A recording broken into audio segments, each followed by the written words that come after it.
This is FYI on your TV, brought to you by Hometown News. I'm Kathy Botham. I have got Iryna Sevastianova with me from the Ukraine. Smith Falls welcomed you a few years ago. We're going to talk about your journey from Ukraine to here, and we so welcome you here on FYI, and we doubly welcome you here in Smith Falls. So thank you for joining us today. You are from the Ukraine. Yeah. Yeah, and when did you arrive here in Smith Falls? December 2022. 2022. Yeah. All right. Let's talk about the Ukraine, growing up in the Ukraine. You are from Kharkiv? Actually, no, I was born in the southern part of Ukraine, in Nikolaev region, like small town, very similar to Smith Falls, where I'm originally from. It is south, like climate is southern, its culture is more, like southern. We are very close to the sea, like not North Sea, gosh, how we call it, Black Sea, the Black Sea. And it's like what we used to do in the summer. We just took buses and we go to the sea in the morning and we went back by the evening. We were like, yeah, it's like 2 hours drive. We were tired, especially in the bus. We were kids, we didn't have the car. But it was cool, it was fun, it was just... Time meant nothing when we were young, right? Exactly, yeah. So all the memories, we had a house, we had a lot of lands, all the fruits, all like strawberries was in the kitchen garden, like sweet cherries, pears, all apples. So I didn't go to, to buy it, we all had it home. And what I remember, the area was very rural area where I'm from. So we had just space. We can hang out. We always had animals like dogs and it's called poultry, but small ducklings. So my task was just to watch the ducklings, but I was playing with the dogs on the fields all this time. It was just when I think about my native town, I always remember summer. I always remember it was like blue sky. It was always warm. It was always like cherries, Ukrainian national product. It was warm and nice. It sounds like you were raised on a farm. That type. Not in a farm. We don't we have farms, but we have apartments and we have houses with a land. And when people have land in my country, it's not like here. We just don't grow lawns. We grow our food. Okay. So we have also nice lawns with the flowers, decent amount, but all the rest land we use wisely. So we grow like potatoes, tomatoes, cucumbers, we grow our veggies. So you're self-sustaining almost, yes.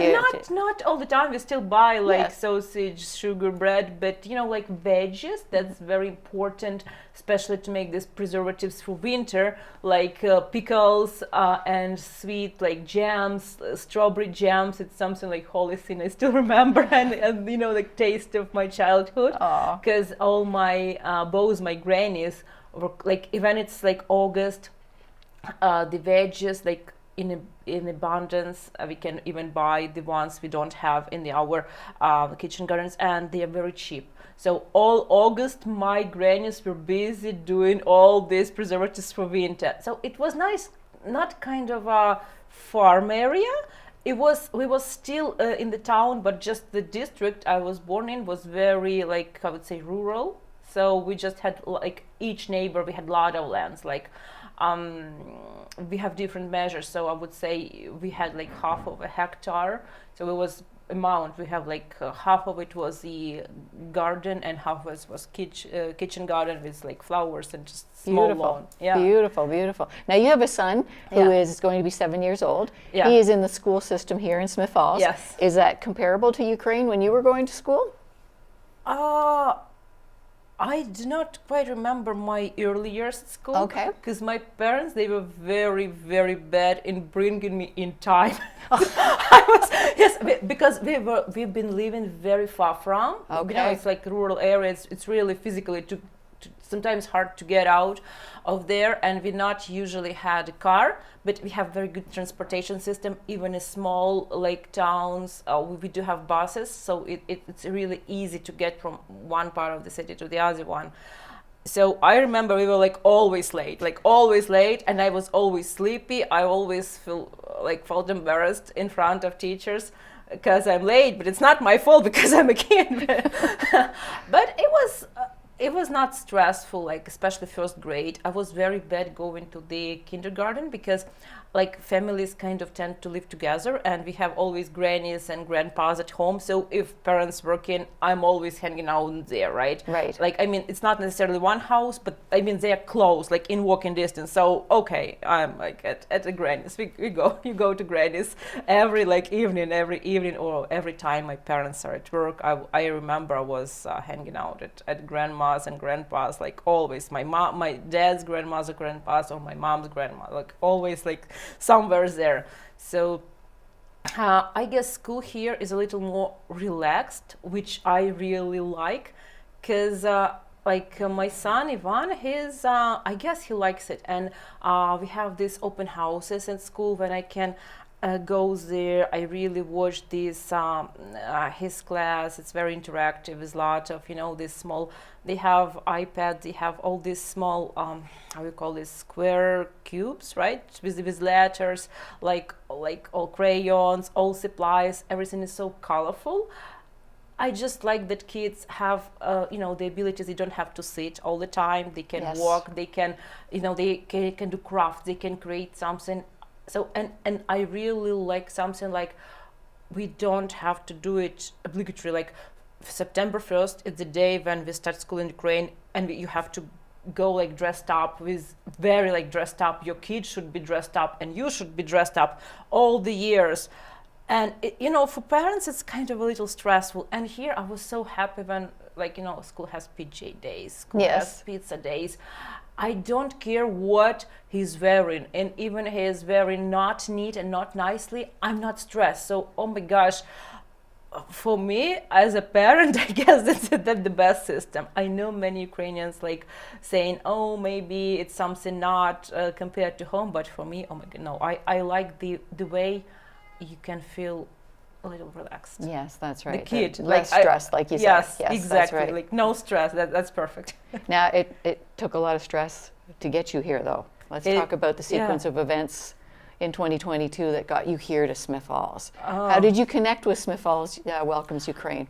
I was, in Ukraine that time, people start talking about going out a lot because we ended up I went to college in Kharkiv, and I was there living there 10 years before the war. So I had my life settled. I had an apartment. I just finished repairment, and when war started, I didn't start a single minute.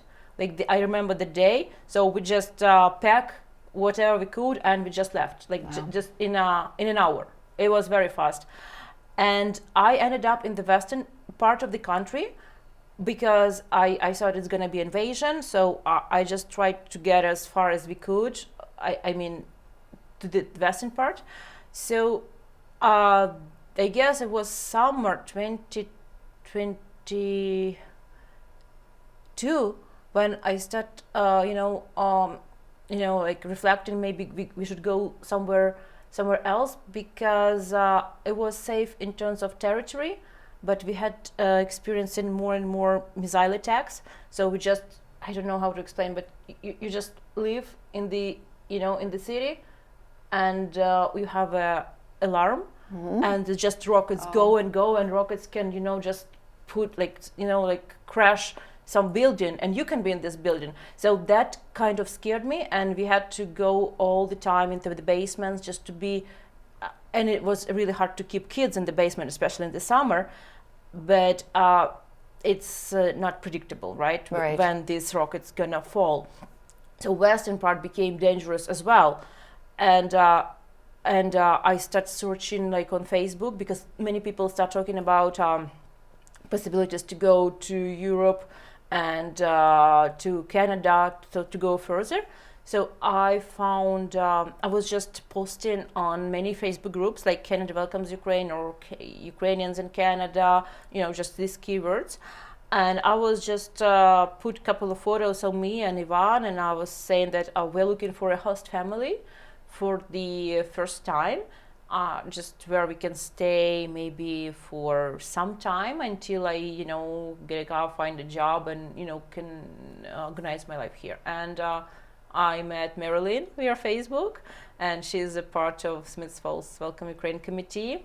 So we started communicating with her, and she helped me a lot with the, I would say, with everything. She's a big part, and I keep telling it to her that she's a huge part of me ended up here, because, I guess that was sometimes, you have like special connection to someone. Yes. So she was very helpful, very supportive in always. So. She introduced me to Françoise. I'm sorry, she's French. I don't pronounce her name correctly. Françoise Powers. So I ended up staying in her house upon arrival. Wow. Here at she's a 81, beautiful lady. Yes, so just on 81 Brockville Street. That's right. Now you arrived and how much English did you know? I knew English. You knew English? Yeah, I Okay. knew English. I would say it's not the first year I picked up English. So yes, I studied English back at university, and then I worked a lot for the U.S. companies, still remotely, but I still was in the area where people use English, because information technologies is you just tend to have someone from here, even a client or team member, so you more or less you talk. Okay. Yeah. Now you know a few languages as well. A couple, A couple of languages, Yeah, yes. And they are? I know Spanish, I know Ukrainian, Russian, of course, because Kharkiv is the part where I would say not now, but before war, maybe 80% of people talk Russian. It's just 12 kilometers from the border. It's like Quebec here. It just Very close. Across the river, everyone speaks French. So there, everyone speaks Russian. And I started learning French here a little. My French is very bad, but I just started, and I understand Portuguese. I can read Portuguese. Wow. Yeah. Now, Ivan is going to school. Is he learning French there as well, too? Oh, he does. Yes. Yeah, and sometimes I'm learning French, so I can even check if he is, telling me the pronunciation is correct. So he's learning how to count. So I always Ivan, what's 19 in French? What's 8? And he's like, 1, 2, 3. Okay, too late. And he's going over to St. Francis School. Yes. It's Catholic a school. wonderful school. It is is, a wonderful school. and I'm in love with the teacher of that school, Mrs. Sear. Oh my gosh, I guess she helps a lot. And at the beginning, he was in a kindergarten with another ladies, Miss Davu and Miss Titangel. They also helped a lot. But when Ivan started school, his English was 0, and I guess for him it was really, really hard to adapt. But I guess now with, the time he's here, he hears it. And I set up YouTube and all cartoons in English for him. So I guess it's more. I guess even his pronunciation is better than mine. Oh, I was talking to Mrs. Sear, and she said she Googles words. I think there's an app that you can Google Ukraine words, so she was able to talk to him. Yes, that's how she was doing that with him too. So. Oh, I didn't know that. I saw that she just speaks English, straight English to him. Yeah. Well, that was when he was not speaking English. I think, she was telling me she just Googled words, so she was able to communicate with it. Yes, I know. It's a wonderful school. It's a wonderful school. It is. Yes. Yeah, for sure. So what are you doing now? You're working? Yeah, I do. I work for the Ottawa privately held staffing agency, Capital Reach. And I can, the best part, I can do remote, most of the time. I'm going to Ottawa only if we have on-site events, or we have to meet clients, or of course, if my team members of my team's gonna have important client meetings, I have to go and join. But it's not daily, right? It can be once a month, which is good as for the commute. Yes, for sure. Then you don't have to go into Ottawa. Yeah. Now, speaking of which, too, did you learn to drive over here, or did you know how to? I used to drive a little when I had to go to the US 10 or 12 years ago, right. For 9 months period or something. And I just understood that in the requirements it was like, you're required to be able to drive. I didn't know how to drive, so I learned in Ukraine how to drive. I came in the US, I drive like for 9 months, and then when I came back to Ukraine, I didn't drive again. So yes, before going to Canada, actually, I was practicing again, like to drive maybe, and it was war. So of course, even that year, I remember that because of war, I bought a car and I had to, even I didn't tell it my parents, so I had to, load my car with all the humanitarian help and just drive to the eastern part, to like almost just to give like people, volunteers and army people some help, some support. And I never tell it to my to my parents, because I didn't want them to worry, because there's always, if something happened, they're like, oh, you have son, you don't go, So it was a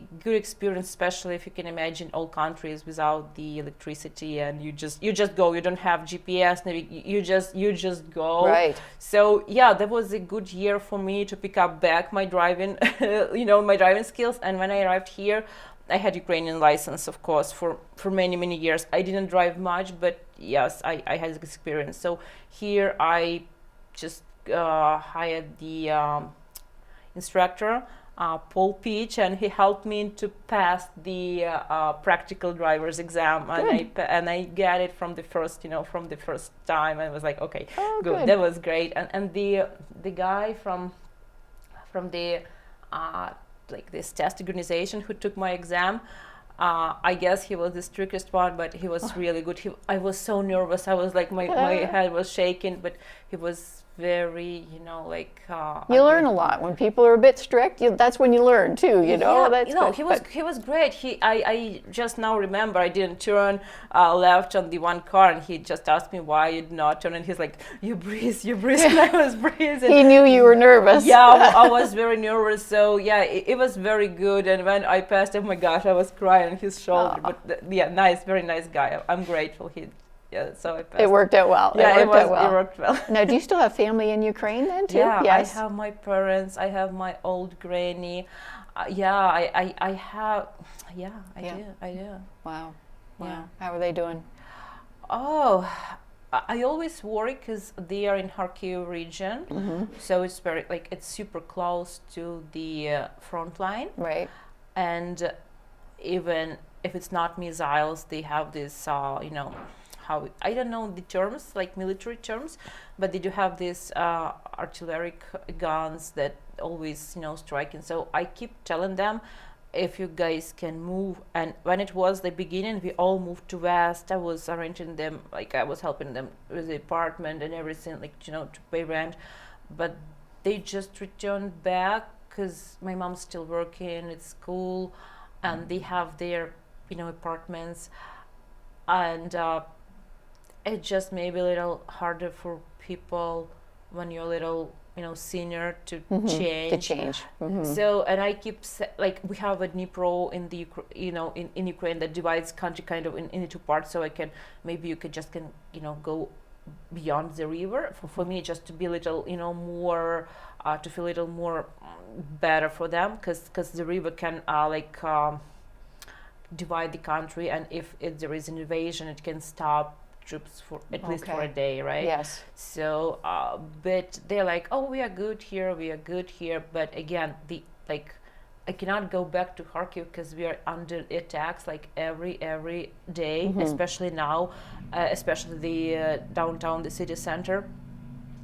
And they are in the region, so they're 200 kilometers to the south. But still, I guess it's too close. Wow. So I feel like I cannot bring all them here, because for me it's gonna be super hard to support financially all of them.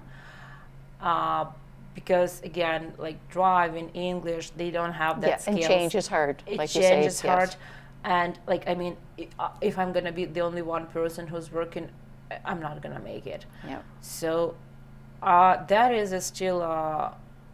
It's got to be stressful on you. It is. Oh, yeah, It is still absolutely. You worry. stressful because You I worry. have to text my mom and my dad every day, like checking how you guys doing. Is it okay? And I kind of, put the idea in their heads that maybe you should still change the location even inside Ukraine, because like today is quiet, but tomorrow, like Russians can attack and they can take the city. So what you're gonna do? And this Russian, they just kill people. Like they Yes. kill kids, they kill everyone. I mean, it's no mercy. No mercy. No. So I mean, like I wanna, put it in their heads. Is it really worth it? Like you have quiet life today, but do you have guys tomorrow? Right. So that's a little. Oh gosh, I have even like goose skin. I know. Telling Yes, about I it. I'm know. sorry. I know. I no, cannot. no. Yeah, no. Can we change the topic? Yes, please? absolutely, Yeah. absolutely. No, I'm so glad you're here in Smith Falls. I'm so glad I met Yeah. you, and I thank God for Mary Lynn Dales too for Yes. making this Thank connection you, and Mary getting Lynn. here and getting you here. So thank you very much for coming today, telling us your story, and God bless you and your family. Thank you. Thank you for joining us today. Okay, thank you.